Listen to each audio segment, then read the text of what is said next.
Greetings, ladies and gentlemen. It's a pleasure to see you again. My name is Dustin Cormier, and welcome to How to Rock Astrology. Today, we're going to be reading about Pluto in the 11th house and or the sign of Aquarius. It's coming from The Evolutionary Journey of the Soul by Jeff Green, Volume 1. It's a part of a continuing series. If you want to read a bit more about how Jeff Wolfe describes Pluto and the way he defines all of this stuff, the roots of how he conceives of Pluto and its evolutionary schema of the soul, check out the earlier part of this series. This is a cool and important episode. Jeff Wolfe seems to have catered this reading of Pluto in the 11th to deeply describe the 11th house. The 11th house is important to everybody, and he puts it in a very concise way. Having Pluto in the 11th is an important part of the transmigrating soul's stages through the houses of the self, because it's the one stage where Pluto's obsessive energy can completely recombobulate, isolate unwanted parts of the soul, and cut them out completely like a surgeon's surgical knife. The identity is in some ways dually, completely obsessively fixed on certain things of what the intelligence conceives of as the important parts of the soul and the self. It obsesses over these things, and then people in reality through Saturn vibes, in my opinion, but also Uranus. I'm a Vedic astrologer, and I consider that Saturn's influence is stronger on 11th house and Aquarius. It's more primary than the Uranus theme. But in any case, what happens is that the ego, the obsessive compulsive identity, which is an intelligence in itself, and it's a positive thing. It is the Aquarian sense of the Christ realization in a lot of ways. The Christ consciousness, which is, that opposite of Leo. It's the pressures of you trying to grip your soul at this point in the evolutionary stage of the game. We've gone through so much Plutonian in Pluto's grip on all these other parts of the soul. The 11th house and the 12th as well are a repository of all of the Plutonian lessons that have been learned so far.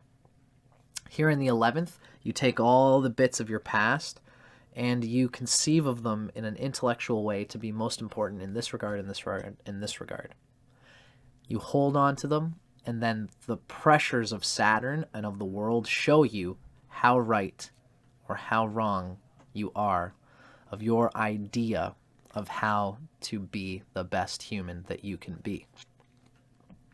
And it is the waves of the mirror of your obsession towards holding this one idea causes the ripples of the world, making you integrate your ideas with the reality that reality is bound to present you through the power of Saturn, the deepest harbinger of truth available in the zodiac.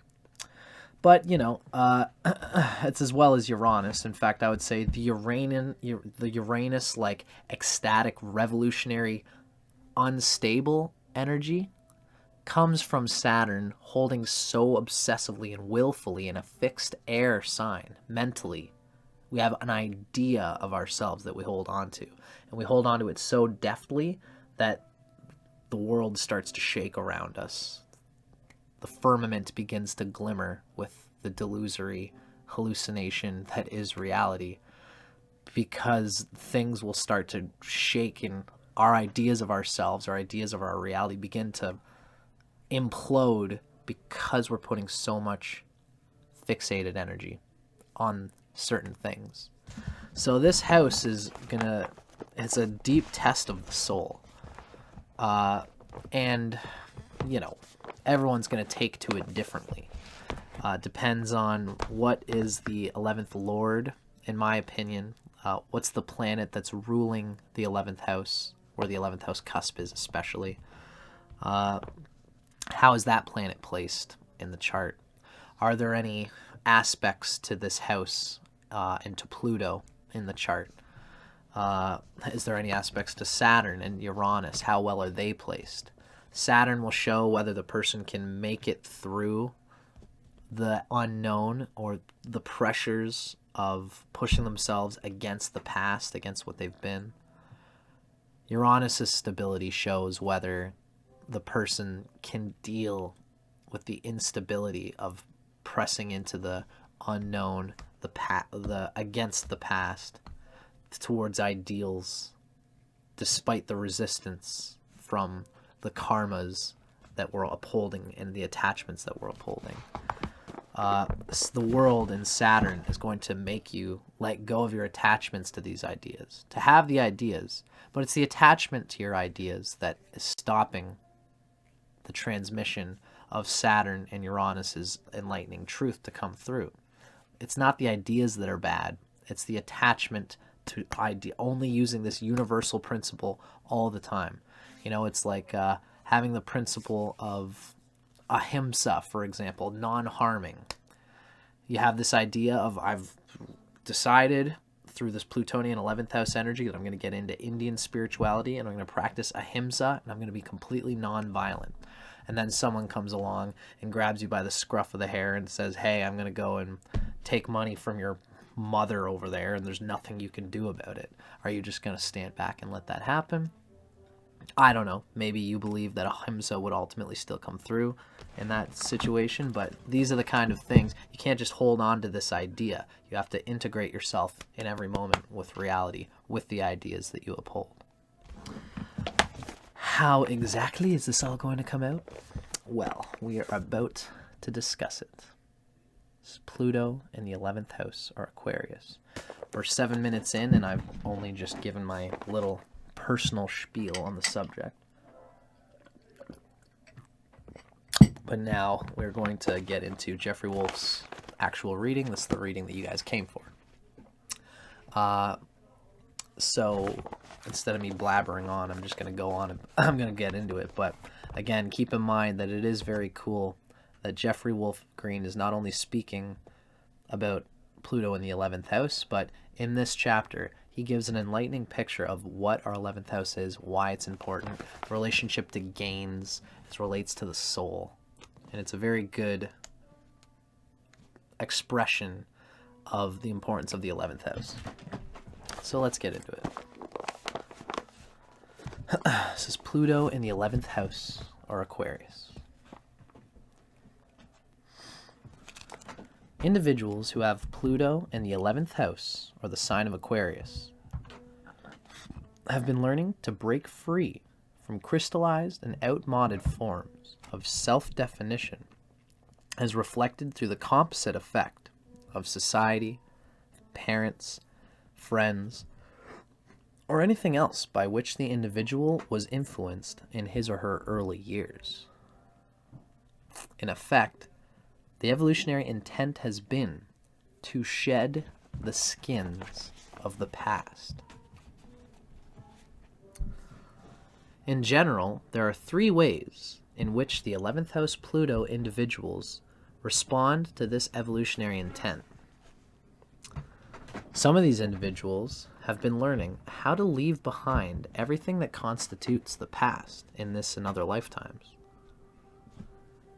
In trying to liberate themselves from the shackles of the past, they have learned who they essentially are beyond the cumulative influence of cultural associations, parental input, or anything that they have been taught to be, or have been led to believe in. They're trying to eliminate themselves from the shackles of the past, including socio-cultural traditions and dogmas, for better or worse.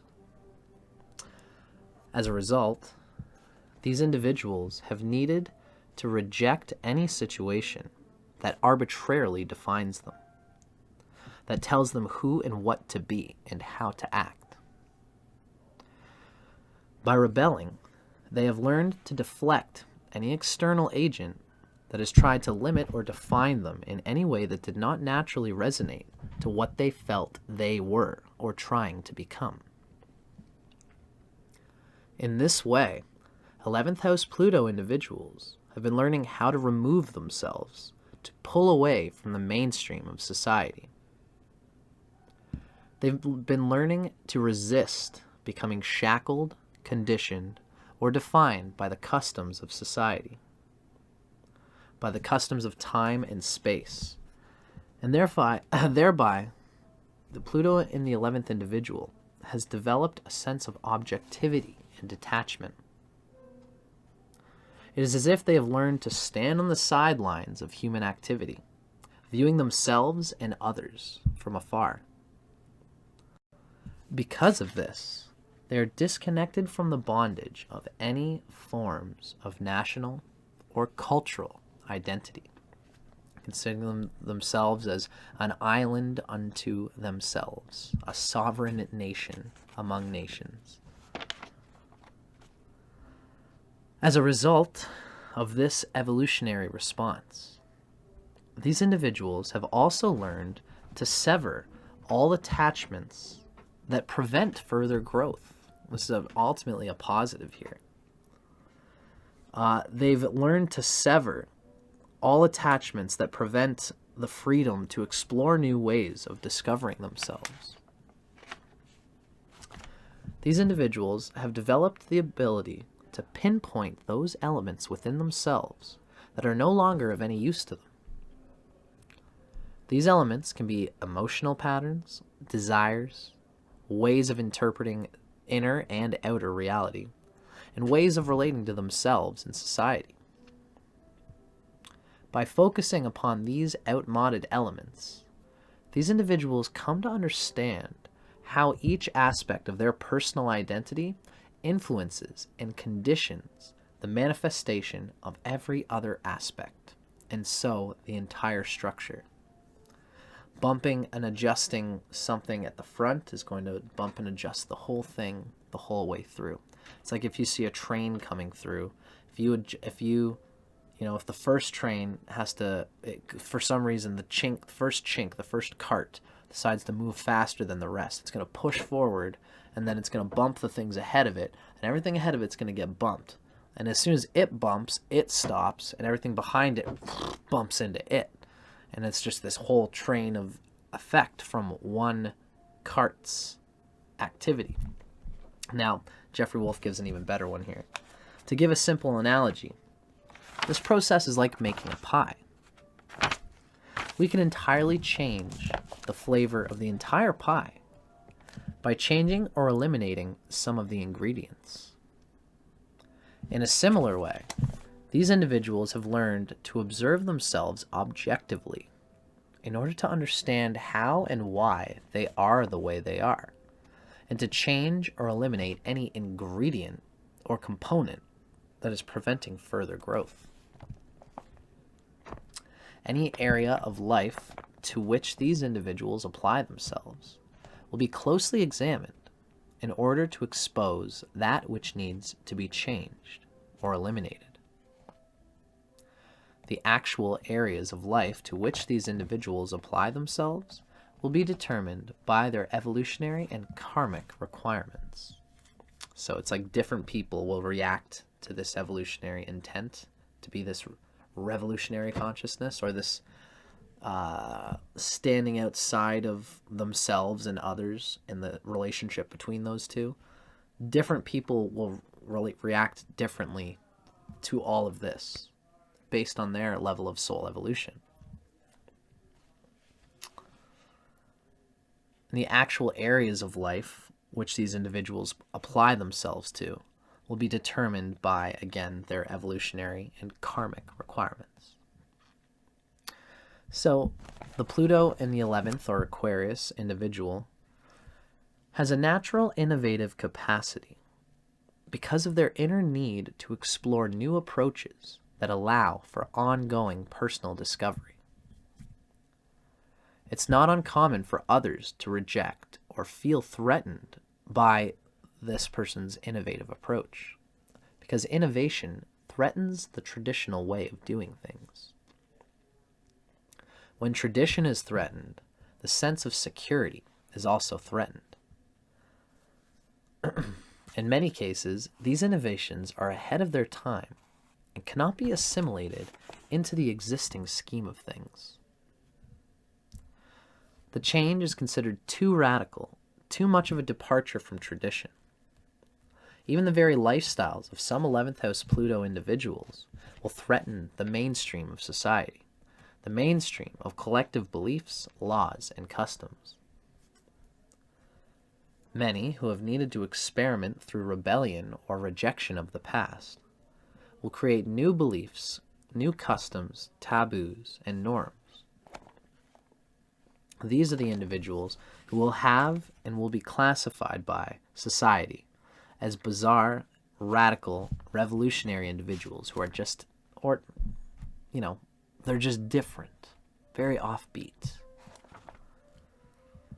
Some of these individuals will borrow from or align themselves with traditions from one culture and synthesize those with traditions from another culture.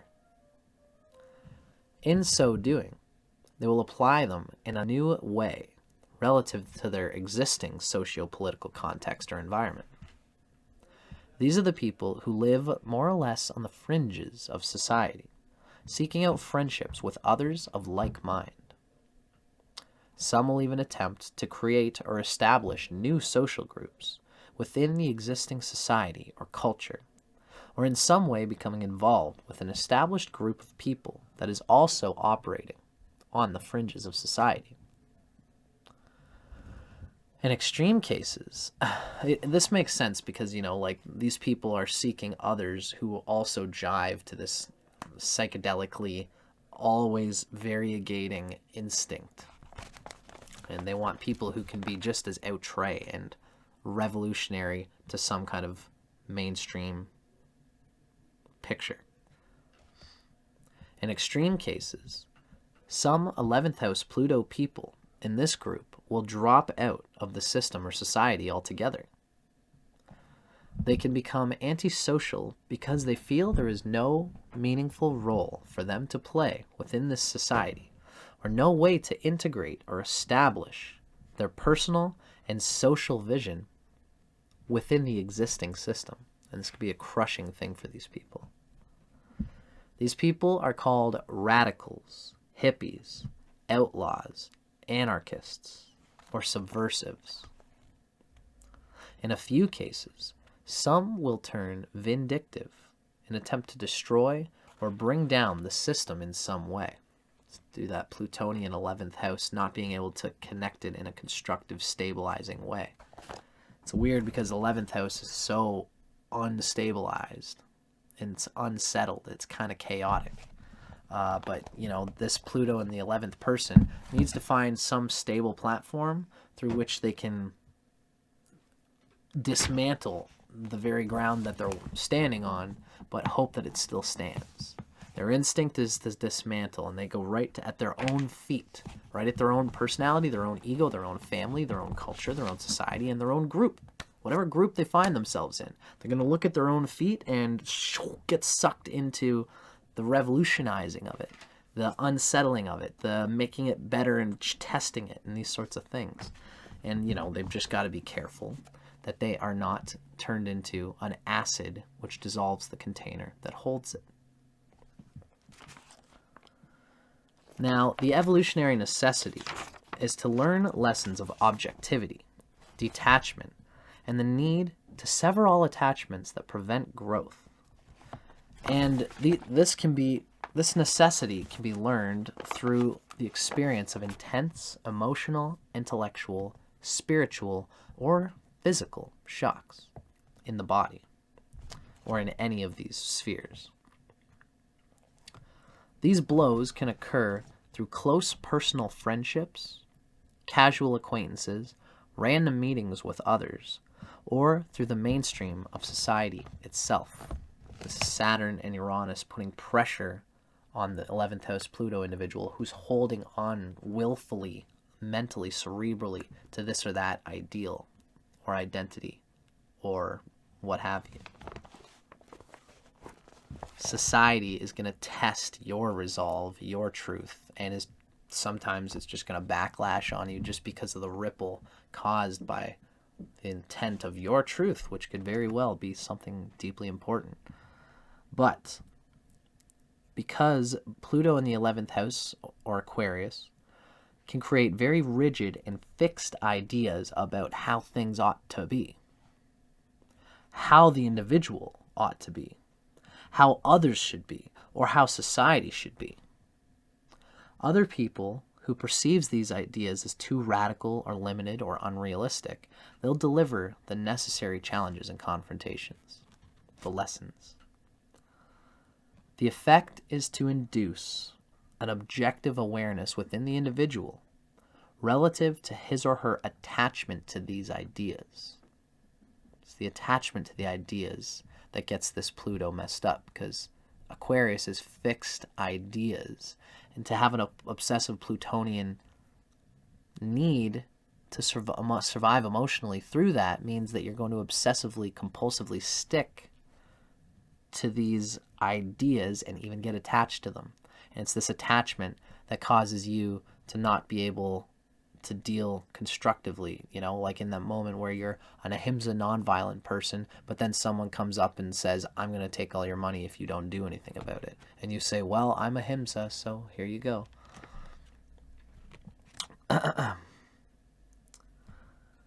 So, it's the attachment to the ideas is what prevents further growth. So the necessary confrontations that the world is going to put on you can lead to the adjustment or elimination of these ideas so that new patterns can develop, which has been your thing all along. You see the social platform of ideas that no one has thought of yet, or it's just this old conservative reality, and you hold on to these obsessive, compulsive, deep, cutting insights that are just acidy and completely can unwrangle any system or just see beyond any system. But then you put it out there and you can get attached to these ideas that you think are so cutting. And what happens is that reality shows you through some time, through some purpose, that even some of your ideas can be dogmatic and fixed and too willful and need to be integrated in every moment to the ever-fluxing reality of the truth in the present moment.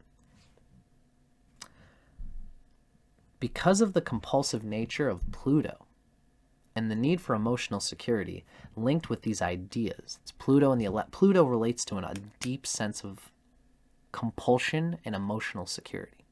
Here, this compulsion and emotional security comes through fixed ideas, fixed cerebral 11th house qualities. So because of the compulsive nature of Pluto and the emotional security linked to these ideas, the degree of resistance to the necessary changes that the world will impress on you can be quite profound and intense. If this resistance is maintained with the individuals resisting society, resisting help, resisting anyone's opinion, then the individual will become quite isolated by others. As the isolation intensifies, the individual will be forced to examine him or herself and why others will not deal with them anymore. Isolation can eventually lead to the objective awareness of what the individual is attached to and the reasons for it. The real reasons, the true lived experience of those attachments. And then you find out how deeply identified you are with them, how worth it they are. The 11th house and Aquarian archetypes are very important for us all because they offer the opportunity to revolutionize and transform ourselves. It's an important stage in the transmigrating cycles of the soul. It's an opportunity to leave the past behind in order to develop new ideas or new ways of relating to ourselves. It allows us to experiment with new thoughts or desires that radically transform who we have been and who we are now. Through these archetypes, we form relationships to others of like mind those who reflect our own orientation to life and society. In this way, we will not feel too weird, because there are at least a few others who are pointed in the same direction as we are. A mutual North Star that is the 11th house, the psychic collective agreement on this or that value, ideal, concept, what have you. The 11th house in Aquarian archetypes, then, they allow us to understand or experience that which is different and unique about ourselves. One of my favorite lines from there's a cool album made in the 70s, and it's called Cosmic Sounds of the Zodiac. And it's this cool music made, each song is a reflection of the 12 zodiac signs. It's really cool, you should check it out. And one of the lines, there's poetry going through each song that relates to the zodiac sign. For Aquarius, one of the lines in this poem is, "In the opal light of Aquarius, all men can blend and still be inherently what they are." So we can see this idea here. The 11th house and the Aquarian archetypes allow us to understand or experience that which is different and unique about ourselves. We experience this differentness through individual contrast or comparison, and by forming social bonds with others of like mind, which leads to the formation of subgroups within society. The experiential awareness of how we are different is thus based on observing differences with other subgroups that we do not feel a sense of kinship with. This process occurs naturally to not only promote this awareness, but also to create an awareness in all of us of our connection or relationship to everyone else in an objective way. I am part of this group and this resonates with this people for this reason, but not for these reasons. I also connect with this group because I relate to this group for this reason, but not for this reasons. What of myself is in each of these? What of myself is not these? And what does it mean that this part of myself from this group is antagonistic to this part of myself in this group? In this way, we objectively become aware of the individual and unique role that we are playing within our group, within our society, and within civilization as a whole. We become aware of how one part of the whole can influence or change the dynamics of the whole. This dynamic can be applied individually as well as to groups. Social change occurs when enough people of like mind bond together to enforce change within and relative to the outmoded structures of society. It's very interesting, heavy Saturnian Uranus terrestrial shifts of energy being described here. And that's just how society changes. Even though these archetypes allow for growth opportunities individually and collectively, many individuals fear change and fear being or feeling different. Other individuals with Pluto in the 11th house or Aquarius have reacted to the prior evolutionary by rejecting or rebelling against the need to be different. They will repress the inner impulse to throw off the past. It's kind of the opposite of the shedding skin. It's like you're looking to hold on to the skin, which leads inevitably to the skin just disintegrating. They will repress the inner impulse to throw off the past. The feeling of disconnectedness that this impulse produces promotes this reaction, right? It's the disconnectedness. By feeling like an isolated, lonely person, then you start to want to grip anything that will help you be identified in society. But this will always be a false delusion that isn't really you. Remember that Saturn, as well as Uranus, rules Aquarius. Thank you. All 11th house Pluto individuals will come into this life with a deep inner sense of being different from most people around them. This is because of the prior evolutionary intent to throw off the past, to disengage from it. This detachment is projected or linked to the external environment. For those who have rejected or rebelled against this inner need and feeling, the overwhelming need and compulsive desire to belong to a group of people will motivate them to the ends of the earth. In effect, this desire acts as emotional and psychological compensation to block or thwart the inner feeling of differentness and disengagement. So being different. So, right, the detachment from the past is projected to a rebellion against the external environment, but the desire is to come out of the past. Your present social, cultural strata just reflects what is the past, which is the material, it's the dirt that's been laid behind people from the past. But whatever you rebel against on the external surface of things is really your connected to your deep Plutonian impulse to rebel against the past in yourself. These people attempt to align themselves with the prevailing social norms and laws of society. So this is still the type of person who is trying to understand the laws, sometimes in order to break them, but sometimes just to understand them in order to keep them. And that's the people we're talking about right now at this part.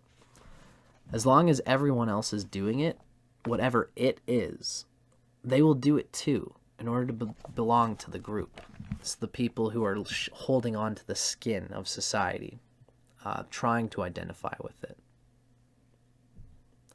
Any social group creates norms of behavior and the overt or covert pressure to conform to those norms. Individuals reacting in the way that we're talking about by holding on to the skins and seeking to sublimate their individuality into the collective of society. These individuals have become compulsively and utterly dependent upon the peer group that they have become close to for a sense of personal fulfillment and meaning. Their individuality, their purpose, their values and beliefs are simple extensions of these norms of their peer group, and they will adjust themselves to meet those norms. Nevertheless, despite this compensation, these individuals still feel different. It's like they're trying, you find yourself trying to get at these norms in an ideal way, while other people do it naturally. Why can't I do that? I have to put in so much energy into seeing them and then trying to hold on to them. No matter what the individual does to feel normal or to belong, they'll still feel different.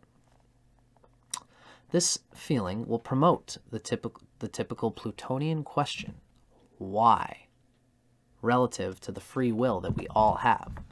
These individuals have been learning to make choices of whether to pursue that which is different in themselves, regardless of where it may lead, or to deny or suppress that which is different, regardless of the consequences.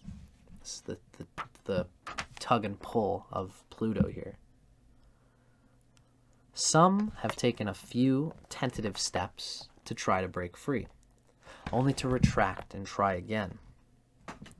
Others have taken quite a few steps and are finally underway towards pursuing and developing their socialized individuality in some way. Others remain completely locked into peer group control. This is showing the many different types of people that can take to this Aquarian Pluto in different ways. Now, the third segment of individuals with Pluto in the 11th house, this is going to be sort of like herd mentality. It's people who have less evolved understanding of their place in the evolutionary cycle. And these people have reacted to prior evolutionary impulses by rabidly defending the traditions of the past. These individuals have feared being different, have feared experimentation, new visions, new models, and new ways of doing things. Instead of disengaging and detaching from the past,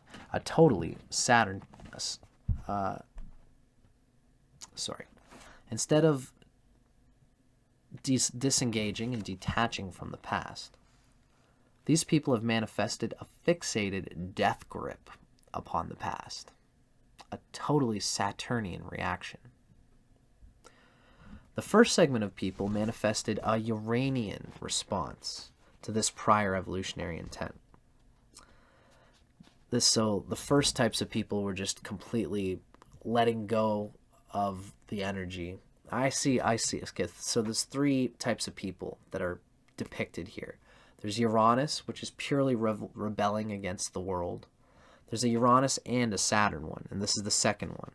The second segment of people manifested both Uranian and Saturnian responses. And these are the people who see tradition, they absorb themselves to it, but then they find that they lose their individuality, and then they seek to apply that individuality even against the resistance of the norms.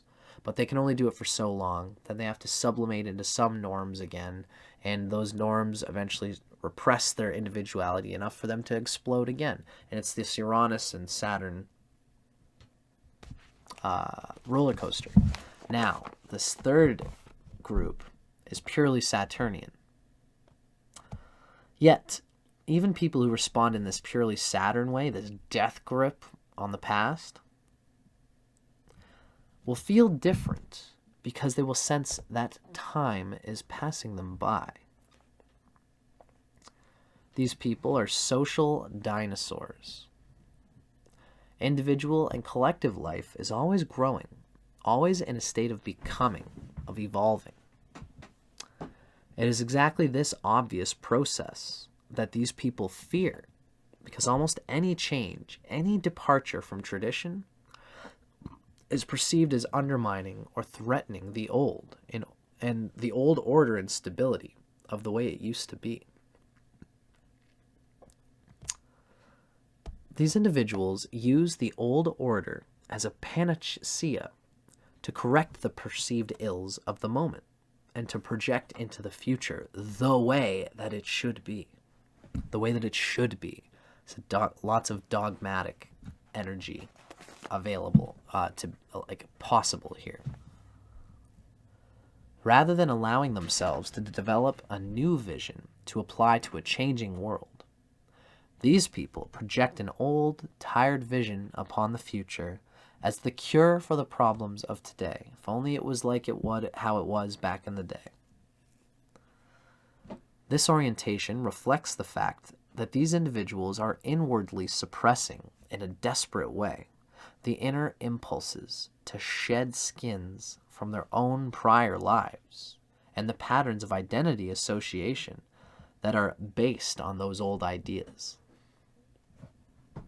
They too will form social bonds or friendships with others of like mind. As individuals and as a group, these people can develop objectivity and detachment through the isolation of their subculture within the context of society. These individuals and the subgroup are different when compared to others who do not respond to their sociological ideas and identities. This is something as simple as a whole bunch of people saying, we ought to stick to, something as simple as like someone who's against abortion. It's not a debate that I want to have here, but being against abortion is, I think, the traditional epithet, because religiosity has always extended a desire, especially in North America, to not abort, to have a child just be birthed as the the nature of the moment or God or whatever intended. Those who seek to go against that tradition, those who uphold that tradition, we could consider to be the holding on to the old ways of doing things. I guess that is an opinion, but anyway. I'm allowed to do that. This is my YouTube channel. I don't know. Maybe that's kind of ridiculous, but anyway, let me know what you think of that. Ultimately, I want my channel to be a space where everybody can hold all sorts of possibilities. So maybe we could say that, on the other hand, it's possible that pro-abortion people might actually be some more barbaric, savage past tradition that people are holding on to. And the new ideal way would be anti-abortion. I digress. You heard my opinion, which is the first one, but it is only an opinion. Let's continue with our little reading here. Anyway. So the point is that these individuals, whatever group they choose, is going to be going against the backlash of the other group. If you're pro or if you're anti-abortion, you're going to face the backlash of the other. And it's this that's supplying the pressure of these people to understand the evolutionary intent that's going on, even though they've got this death grip on what they understand to be the traditions of the past. The individual and the subgroup are different compared to others who do not respond to their sociological ideas and identities. Now, differing or interacting combinations of these three distinct ways of relating and responding to the 11th house or Aquarius archetypes give rise to all the possible subcultures within a society. In a negative expression of the 11th house or the Aquarian archetype, one group or combination of groups may attempt to influence, control, or eliminate another group for reasons of security and power. This effort reflects the egocentric desire for separateness and can promote narrow-mindedness and attachment rather than objectivity and detachment.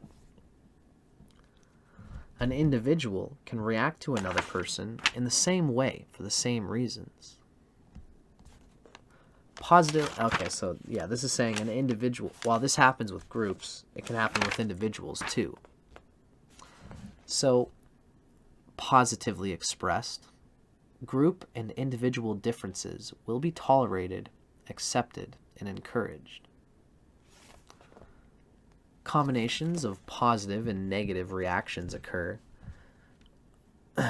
Positive and negative reactions occur when the extreme fringe groups, whether ultra-liberal or ultra-conservative or whatever, are perceived to threaten the stability or security of the entire group.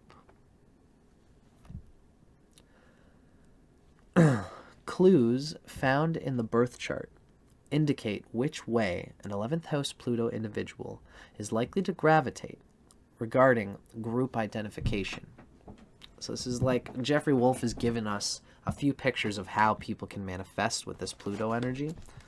Now he's going to start showing us which ones will be grouped, will react in which ways. If the weight of the whole chart suggests conformity and emphasis upon tradition, the individual will probably identify with the mainstream of society.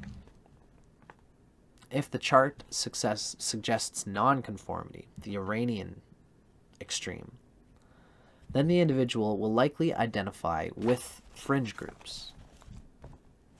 If the chart suggests heavy introversion, then the individual will have few friends and no particular group association.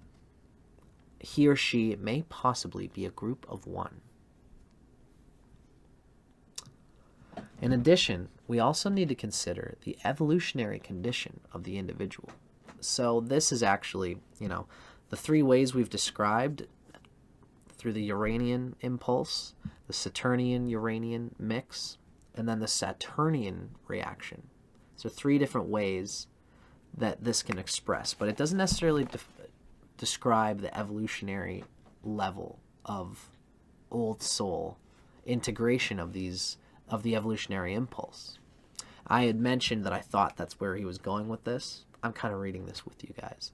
So now he's going to start describing how different people at different levels of evolution are going to embody these pathways of Pluto in the 11th. Those in the herd state will belong to mainstream groups.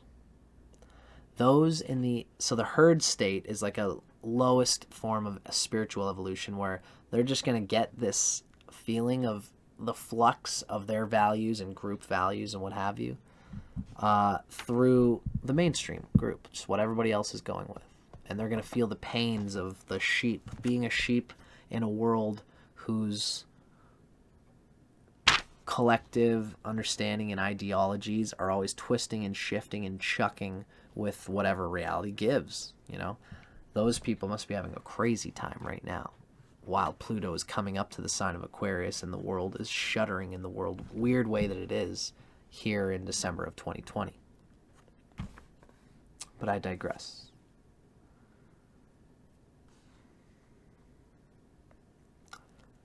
So the individual, that's the people in the herd state. Well, they'll belong to the mainstream groups.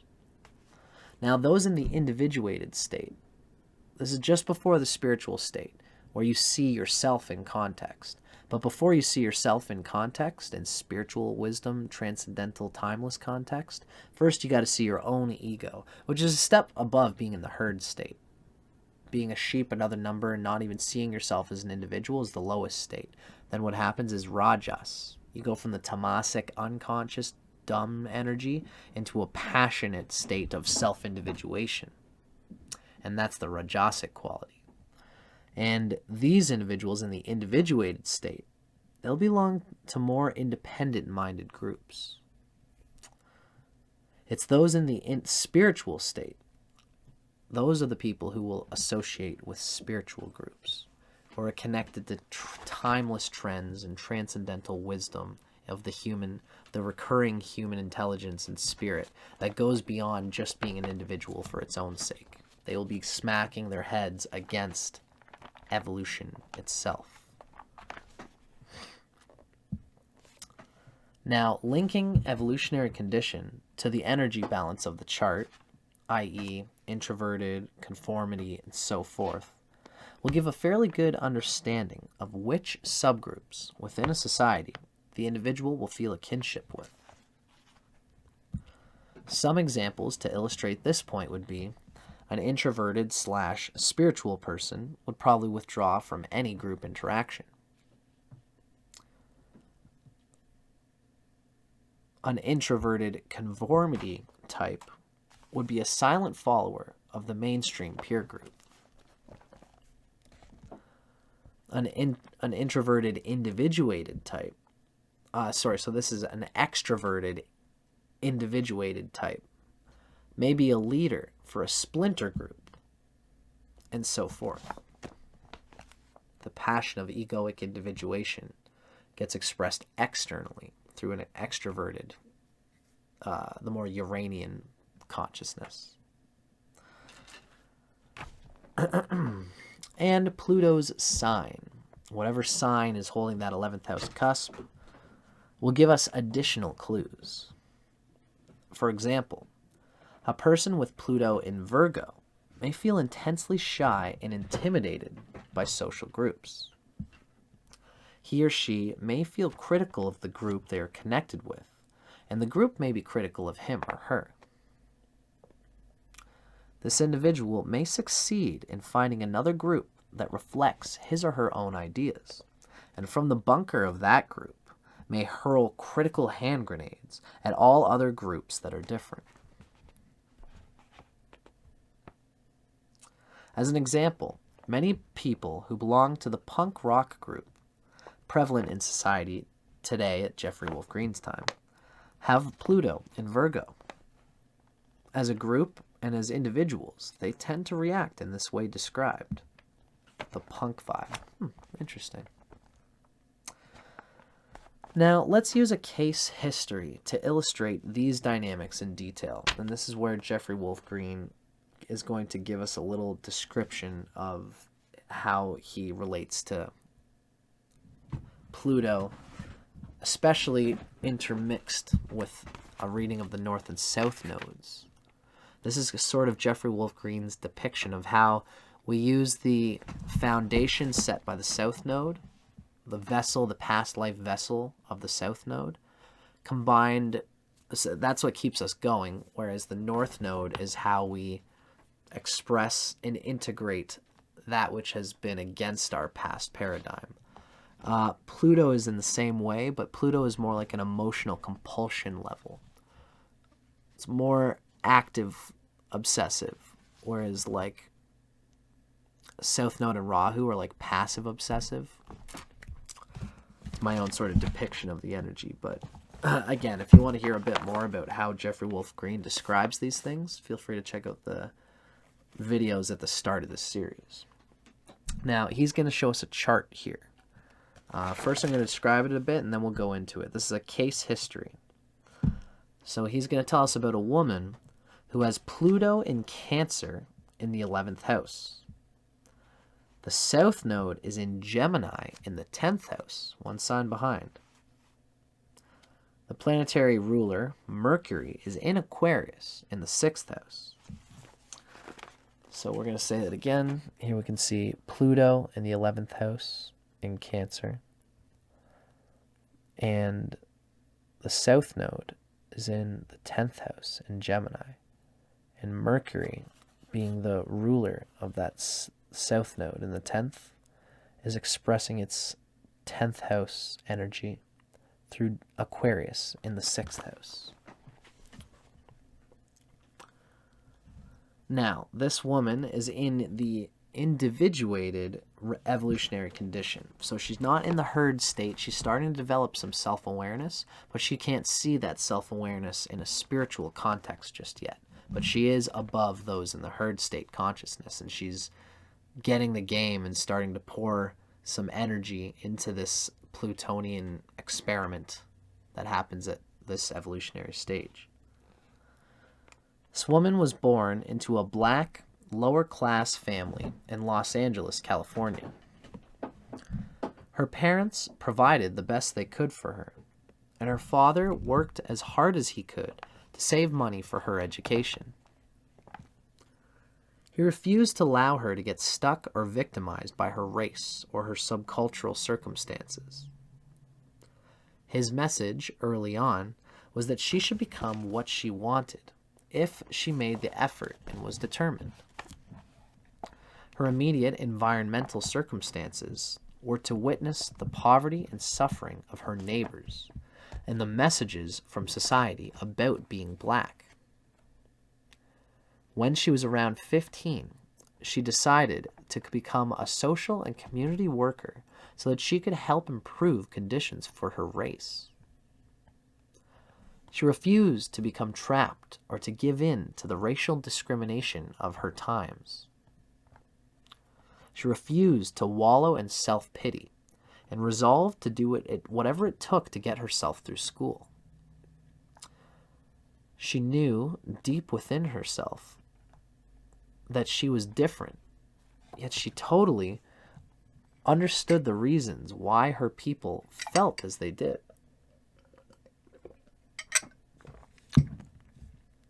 She identified with and understood the social conditions that promoted this kind of consciousness so well. She understood it so well that she resolved to change them through the work that she had decided to pursue. She did get herself through school, and with the assistance of the money her father had saved, and through part-time work, she eventually earned her PhD in social psychology and returned to her community to implement work training programs. She helped pioneer block grant programs to repair the community, providing work for people in the process. She initiated a wide variety of workshops and seminars for the community on many subjects. She helped revolutionize her community. Her actions and programs became the model for programs in other areas. Let's revolutionary intent and consciousness, but towards positive resistance against old, outdated subgroupings and cultural subgroups. One of the major problems that this woman encountered was based on her need to impose her vision on others. She was extremely defensive of criticism and unable to change her methods of operation, even when she knew better within herself. To change or admit error was subconsciously perceived as a threat to her position, her social identification, and her emotional security. Thus, despite the tremendous good that she was doing, she attracted criticism and confrontations from others. Another problem was that her whole sense of personal identity, emotional security, and orientation to reality was based on the social position that she had. As time changed, she had trouble adapting to the changing needs of her community. She compulsively tried to keep applying her old ideas on new situations. In the end, she experienced a nervous breakdown that incapacitated her. She could no longer work, even though she was still a relatively young woman. She was forced to deal with herself in a new way. As time went on, she healed enough to be able to write books about social psychology, social justice, and novels with these themes. Cool story. So, in whatever condition we find the 11th house Pluto individuals, all have had the evolutionary need to develop objectivity and detachment, to sever attachments that are preventing further growth, and to form group bonds with like-minded souls. In general, all have needed to deflect the impact of other groups or individuals in order to deepen the awareness of their own individuality. Great stuff, great writing. All have needed to link their individualized purpose to a socialized purpose, a group purpose, and a socialized reason for being. Depending on evolutionary development and karmic dynamics, some 11th house Pluto individuals have had and will have the capacity to lead a group of people or an entire nation. Pluto's natural magnetism can attract others who perceive that the 11th house Pluto person had and has something powerful to offer.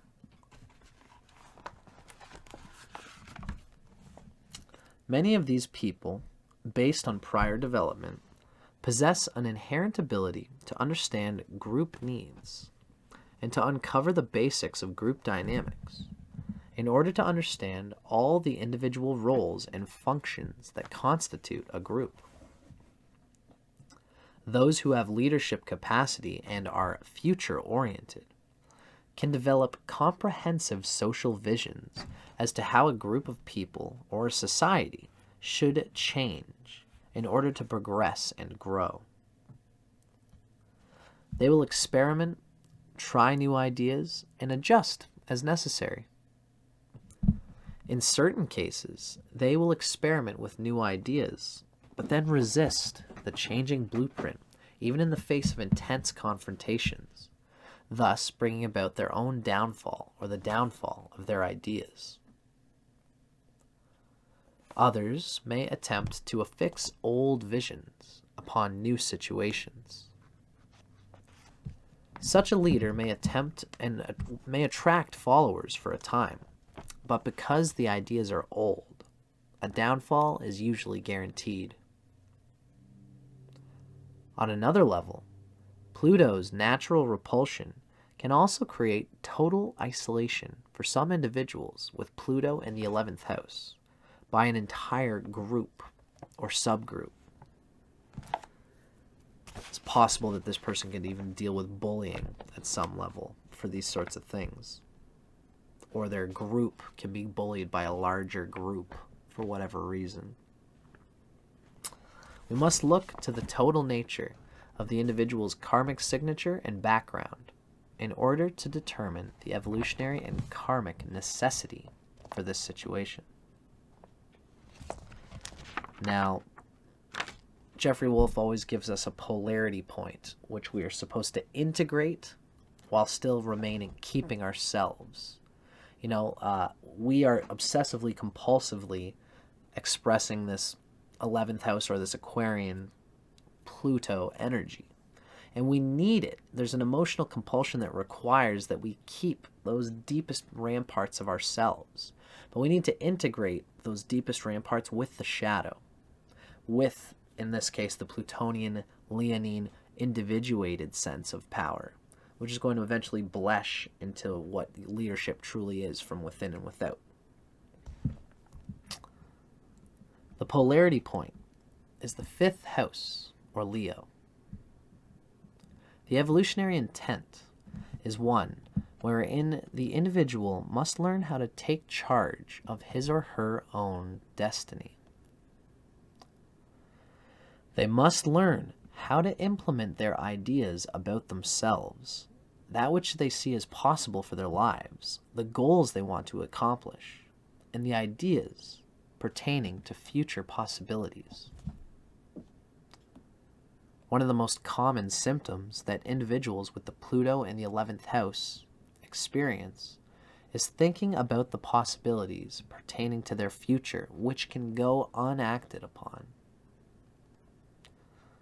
This symptom is a reflex action to the prior evolutionary intent to break free from the past. In this life, this effect only creates a dissatisfaction with the present as long as the ideas are not acted upon. Thus, the current evolutionary intent is teaching these people to translate these ideas into action through taking charge of their own destiny and shaping it along the lines that these thoughts are suggesting to them. It's the individuality impressed by the external collective, impressed upon by the external collective. In order to accomplish this, they must learn to minimize their security needs and patterns of depending on others to tell them that it's okay to do whatever it is they want to do.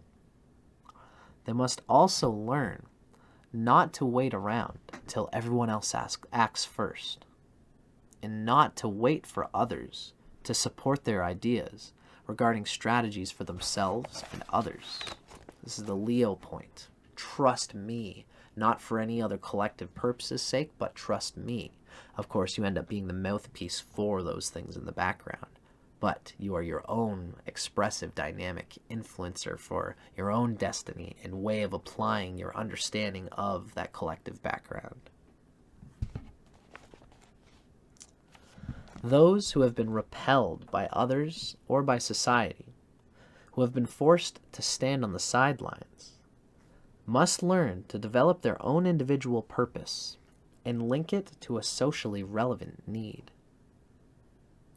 They cannot remain standing on the sidelines, hurling stones and insults at a system that is not behaving according to their desires. In general, these individuals must learn that their power lies in the fact that they are different, and that it is okay to be different.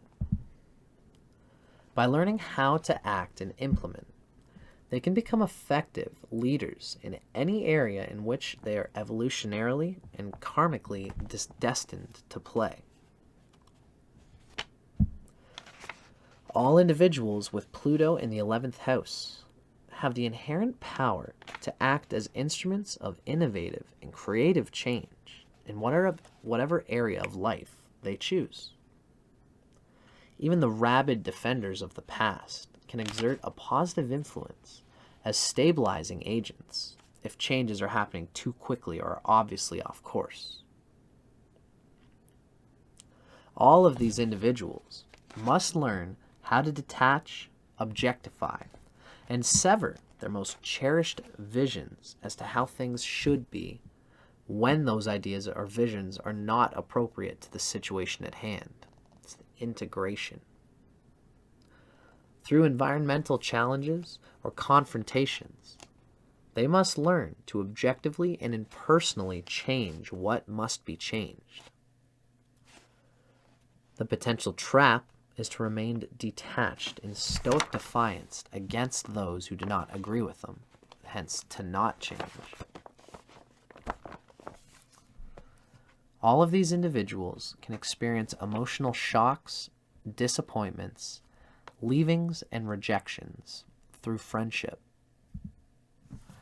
Having the rug pulled out from under their feet in this way encourages and it occurs to enforce the lesson of taking charge of their own destinies and not needing to be limited to the ceiling of your collective social reality.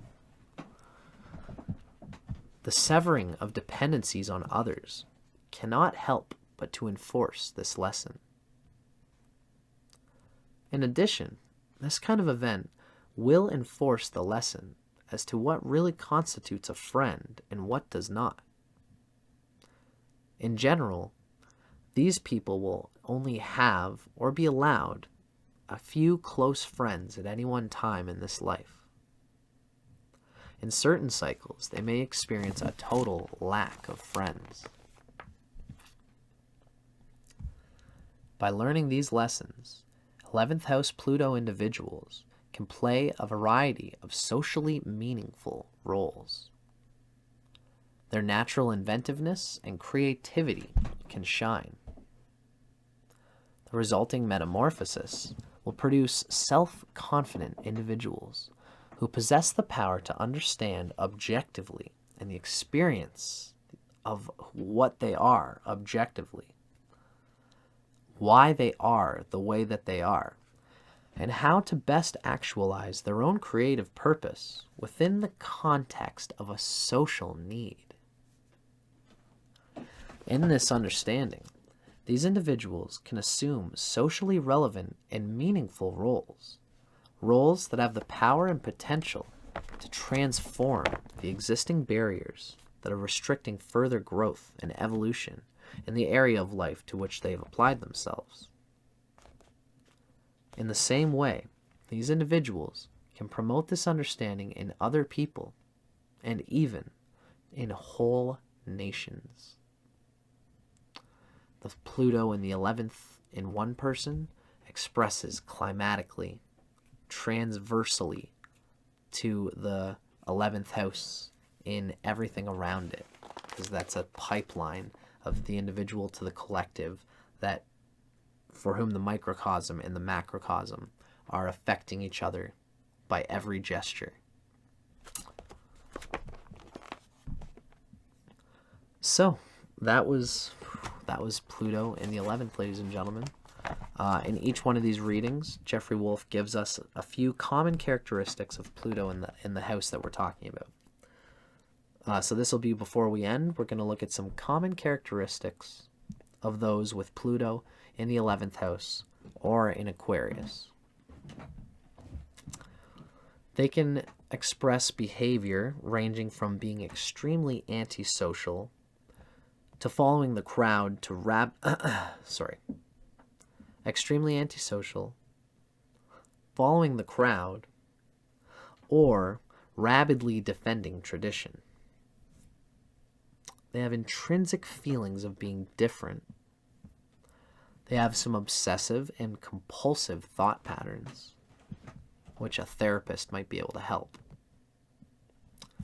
They're innovative, they're unique, they're creative, they're typically a good friend. They experience cycles of utter detachment within cycles of intense focus upon themselves. There's a potential for sudden and erratic behavior. They can be iconoclastic, and they can be hard to really know or define correctly. They often express an aloofness. They're very aloof in how they deal with themselves. I don't know.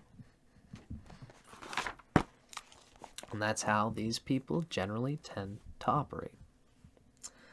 Now, before we end, we're just going to take a look at a few famous people whose charts have Pluto in the 11th house or Aquarius, according to Jeffrey Wolfgreen.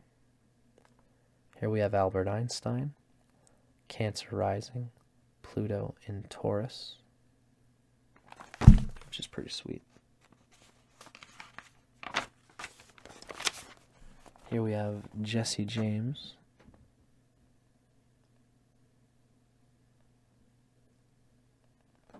here we have David Bowie, a very interesting one. Ascendant in Libra with Neptune there. And these are sextile to that Pluto in Leo at 12 degrees. Benjamin Franklin.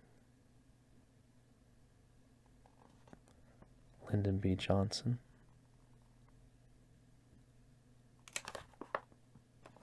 Feel free to pause any of those charts, take a look at them, and use your own discretion to see how Pluto might be affecting those areas of that person's life.